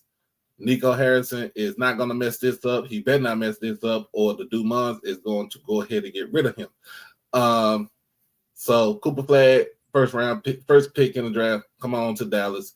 We got Paige Buckets compared with, teaming up with Arike with the Wings. They're starting out 0-2, but it's going to pick up. They just got to gel at the right time. The Rangers are doing the Rangers things, but they are being relevant. They are atop the AL West in baseball. And my Stars are in the Western Conference Finals. Of course, we've been there the last couple of years, which one of the years we did go to the Stanley Cup Finals, and but we lost that one right there. I forgot who was the team, but it doesn't matter. Stars are going to make it to the finals, and we're going to win that thing, bring it back to American Airlines Center, where somebody's going to have a damn statue next to Mike Modano and next to the GOAT, Dirk Nowitzki. But other than that, you would catch me tomorrow. We're going to have Mr. Ford on tomorrow. We're going to talk some HBCU football. We're going to talk some basketball too. We're going to continue our conversation about what's going on with our institutions and what's with the idea of getting irrelevant people in charge of our institutions. And then we'll be back here on Thursday because I got some stuff to say about the Cowboys and why it's taking them so damn long to go ahead and sign Michael Parsons. But this is Doc. As always, y'all be safe, be careful, hug your loved ones, love on your loved ones, and always What's the thing, baby? Be easy. Peace. Whew. Oh man. Well, ladies and gentlemen, first off, I want to thank everybody for all the love in the SWAC way too early video. Lots of love in that video. I appreciate the comments. I appreciate the views. I always want to be thankful. I want to be thankful for everybody that checked on me when I had my procedure on Friday. I'm okay. I'm healing up. Hopefully I'm good so I can go to SWAC, to the SWAC tournament. Hopefully I can get there between Thursday and Friday. We'll see. That being said, a lot happened this week. Started the NCAA softball tournament. Started the conference tournaments in baseball. What was little known and little talked about is Coral Gables University didn't make it out of the first two games of the ACC baseball tournament. So y'all can't play football or baseball. That's okay play basketball. What's going down there in the HOA? Like, what's happening? You sending kids out into the world that don't know where your school is located. We're going back and forth with educated fans who like knows what they're talking about. And it's okay, I understand, because the ibis is the dumbest bird in Florida. So I kind of understand what's happening. So y'all heal up. I think the team already made it back from the tournament. So, pat them on their back, heal up, and then continue telling y'all lies about how y'all back this year in football, which, again, I don't think any of my children have seen a winning Miami program. That's crazy. On top of that, we have all these conversations around sports, and a lot of us try to remove race out of sports. I think you can talk about the inflection points of race in sports and do it in a healthy way that is not offensive, that is not a dog whistle.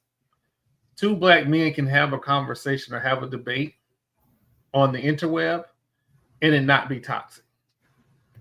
But there's some requirements for those two men. The two men have to have respect for one another. Because the one thing about men is that we can have conversations all day. Once disrespect is lobbed into the air, it's fair game. So again, it's okay. We can have these conversations. Football season is coming real fast, rapidly. We have not done the MEAC SWAC show. That is coming soon. I'm going to be reaching out. I'm definitely going to try and get Banks on here because I need Banks to tell me to my face they got a quarterback. I need to be able to see his eyes when he say it so I can either believe him or not believe him. But we definitely going to have the MEAC way too early show coming here soon. But again, thanking everybody for the 89 that's in the building. Thank you. And since Jamal is not here, I would just like to end it off by saying, crash out when people got you fucked up and punch a Nazi. I'm Troy White. Thank you for watching the Madness Basketball Podcast. Good night.